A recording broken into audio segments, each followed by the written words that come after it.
Hoy vamos a hablar sobre las sumatorias y vamos a trabajar un poquito con propiedades de las sumatorias. Fijaros, para poder partir con sumatorias, lo primero que vamos a hacer es recordar muy brevemente y de una forma muy liviana lo que representa una sucesión.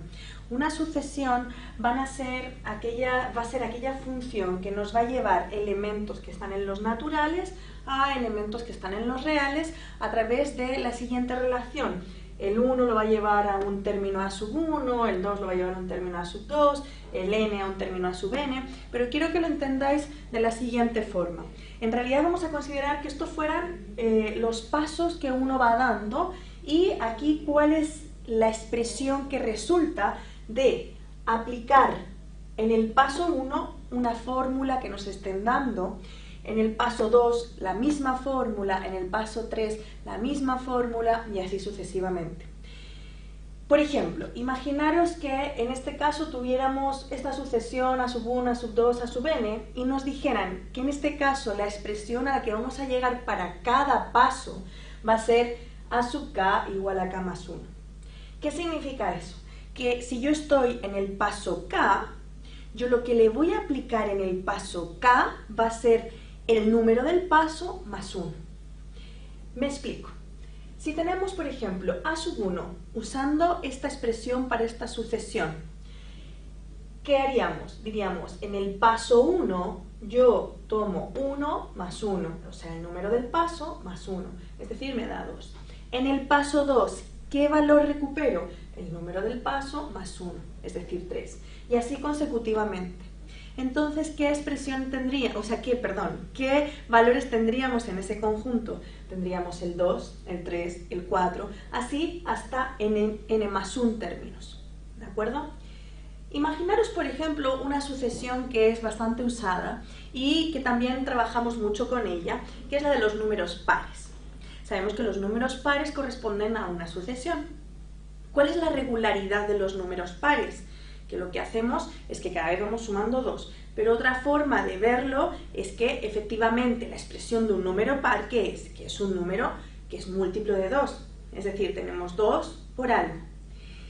¿Qué es lo que vamos a hacer para transformarlo en sucesión? Vamos a decir, ok, si yo estoy en el paso 1, el primer número par con el que yo partiría sería 2 por el número del paso, es decir, 2 por 1 que es 2. ¿Quién sería el siguiente término de esta sucesión de los números pares? Tendríamos el 2 por 2, 4, y así consecutivamente. Es decir, que por lo tanto nuestra sucesión de números pares, suponiendo que partimos con k igual a 1, con número de paso igual a 1, tendríamos que son el 2, el 4, el 6, el 8, y así consecutivamente. Podríais generar distintas sucesiones, la sucesión de los números impares, la sucesión de, de los números que van sumando de 3 en 3, distintas sucesiones. Más adelante vamos a trabajar con otras sucesiones y vamos a hablar de progresiones aritméticas, vamos a hablar de progresiones geométricas. Estas progresiones van a cumplir ciertas características, pero lo vamos a ver en otro momento.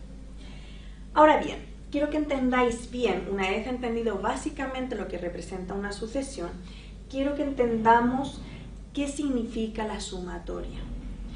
Si uno entendiera qué representa la sumatoria en sí, muchas de las propiedades que uno aplica adquirirían sentido y por lo tanto siempre podríamos recurrir, en caso de que no recordemos una fórmula, a poder expandir la sumatoria. Fijaros, como os he dicho, la sucesión habla de un resultado en un paso n. Esta n entended que es muda, podría ser k, podría ser cualquier valor. Entonces, ¿qué pasa? Si nosotros, por ejemplo, tenemos en la misma sucesión que hemos dado de los números pares, con k perteneciente a los naturales, partimos entonces con el 1. Cuando k vale 1, dijimos que obteníamos el 2 y así consecutivamente. Imaginaros que ahora nos hablaran de sumar los 5 primeros términos de esa sucesión. O sea, entenderíamos que así, de forma inmediata, es sumar 2, más 4, más 6, más 8, más 10. Pero en vez de escribir todo eso expandido, uno utiliza el símbolo de sumatoria. El símbolo de sumatoria es este sigma mayúscula y esto representa una suma, pero esta suma significa que no se corta entre medias. Veamos. Si nosotros hablamos de que sumamos a sub k, donde k va desde 1 hasta 5, significa que yo voy a empezar a hacer aquí un contador.